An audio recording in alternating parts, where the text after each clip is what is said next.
road, and right there, you may have missed it, lower right of your screen, there was contact between LeBron James and Isaiah Stewart, an elbow to the head of Isaiah Stewart, and there's a cut above his eye, and he is upset, and the players from both benches are going at it. I mean, look at the blood pouring from the right eye of Isaiah Stewart. Clearly, emotions are boiling over as well. We're going to show you another look at exactly what happened on that play. Stewart, look, he's trying to calm down, but then he goes back. We see this time and time again.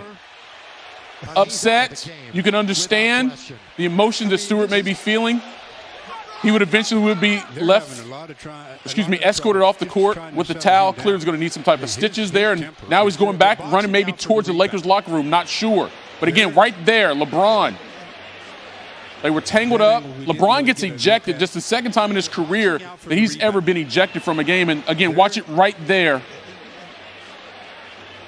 The left elbow from LeBron to the right temple of Isaiah Stewart. And this game is still going on. 3 minutes and 44 seconds to go in the third quarter. Pistons with the lead. But again, LeBron flagrant 2, ejected from the game. Dave McMenamin joining us now on the phone, our Lakers beat reporter. We're watching the video here, Dave, and I'm sure you saw it firsthand as well. What more context can you add to what we're seeing here? Well, Michael, it's definitely a very rare occasion to see LeBron James disqualified from a game. I can count on a couple fingers the times I've seen in 8 years I've covered him. Obviously, there's frustration involved with this Lakers team right now. They've lost 3 in a row. They're 0-2 to begin this road trip. They were down 10 points to the Pistons at the time of this contact between LeBron and Isaiah Stewart. It looked to me in the moment that LeBron was just trying to get Stewart's arm off him, not aim for Stewart's head. But obviously, contact was made, blood started flowing, and Stewart had to be removed and separated from trying to confront LeBron several times. I mean, he was pushed away from the pack and broke free and tried to get him at a different angle, pushed away from the pack, tried to get him again. And, you know, it was an ugly scene in Detroit, and we've seen some ugly scenes in Detroit over the years. Again, it was quite some time before they were able to resume play, Dave. What's it like in the building right now since the game has resumed? I mean, the Pistons at 4-11 haven't had too much to cheer for this season, even though they have the number 1 pick in Kate Cunningham.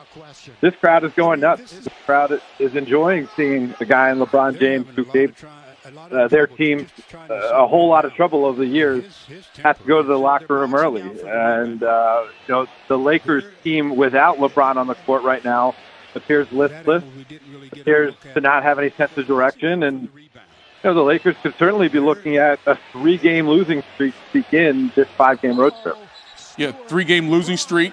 Again, played the majority of their games so far this season at home.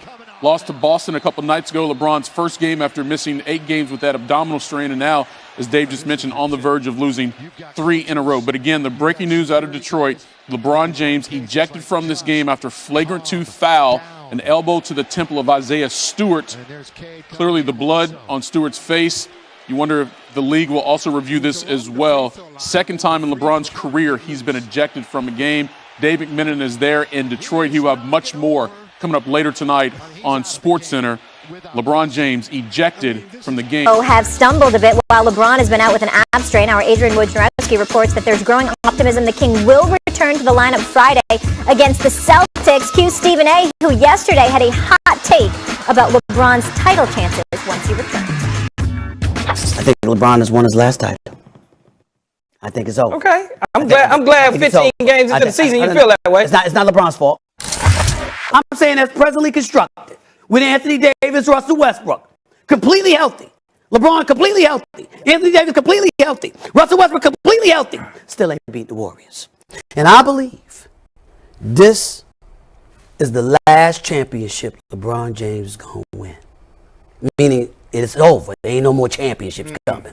That's what I believe. Well, Marcus, this man is talking a lot lately. Do you agree with Stephen A. Smith? Is the King, LeBron James, done winning titles? It hurt me so bad to say this. I believe so. Oh, I believe so. Goodness. And y'all know how I feel about LBJ, my favorite player of all time. I think he's the greatest of all time. But when you look at what's happening right now in the NBA, especially with Golden State and now Klay coming back off injury, you look over at the East with the Bucks, you look at the teams that are in contention, and I'm thinking, here's where I was with the Lakers, SA. I was saying to myself, LeBron is out, LeBron will come back and things will temper down, and we'll start to see this team come into form, right? We'll start to see his greatness exude over everybody. They get this thing figured out, and they finally get it clicking at the right time. You ain't going to get it clicking like Golden State will have it clicking if you got to face them. Like, the point is, where we are now in the season, and everybody going to throw out, well, it's early, and things can change. And obviously, injuries play a part in this conversation. But the way Golden State is playing right now, why would you think they would be worse when it comes down to the playoffs? Why would you think that they wouldn't be the favorite out of the West when it gets to playoff time, especially if Klay is rounding in the form at that point? I believe right now in a 7-game series, the Golden State Warriors would take it, or they would take a playoff series against the Lakers, everybody healthy, all things being equal. I believe it right now because Steph obviously is on another level. And coming back off of that conversation that we talked about with the Brooklyn Nets, the culture in Golden State is starting to reassert itself after they had the blip in the radar. I need you to sit back, Marcus. Yeah, the school, because I know you respect, the basketball brilliance of your boy here, Stephen Naismith. You can call me that. Here's the deal, my brother. Let me be very, very real and break this down to you, Molly. I want to say congratulations to LeBron James for a wondrous, illustrious career. 4-time champion, 4-time league MVP, went to 10 NBA finals. Your run was phenomenal, my brother. It was something special.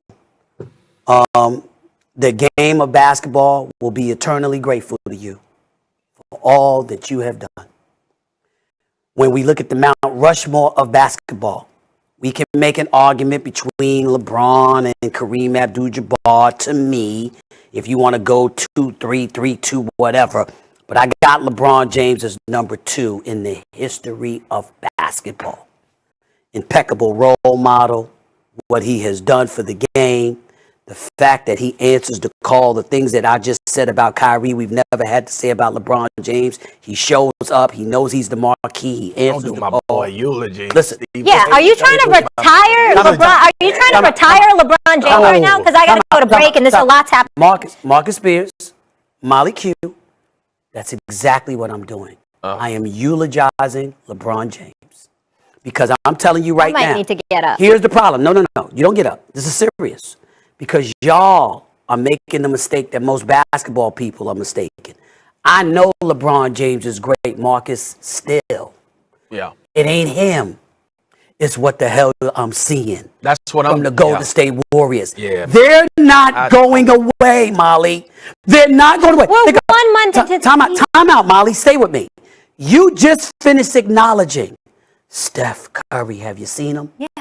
I spoke to his wonderful wife, who, by the way, has this beautiful restaurant in San Francisco that Michael Wilbon keeps bragging about. Aisha Curry. She was at the game last night. 2 wonderful women. Here's the deal. Everybody talks about how hard Steph Curry worked. The brother 33 and about to win MVP again.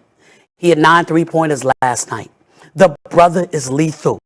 Klay ain't even back. Did you see Jordan Poole? Have you seen Andrew Wiggins? And they champions already. I mean, okay. I can't hear y'all right now. It's not fair what you just did to me, because Stephen A. just retired LeBron, and I have to get into commercial break. You lost your mic for a reason. Let's get into commercial break, and then I lost my mic. I'm just that hurt. I didn't want to think about it. It's not about LeBron. Okay, I get it. It's about the Warriors. It's about Steph and Klay coming back. We hear you. Them. We hear you. Still ahead, Tom Who, the Mac attack in full force right now. Should Belichick be feeling that sweet post-Brady vindication already? First take, keep it locked, y'all. Wow! can you and I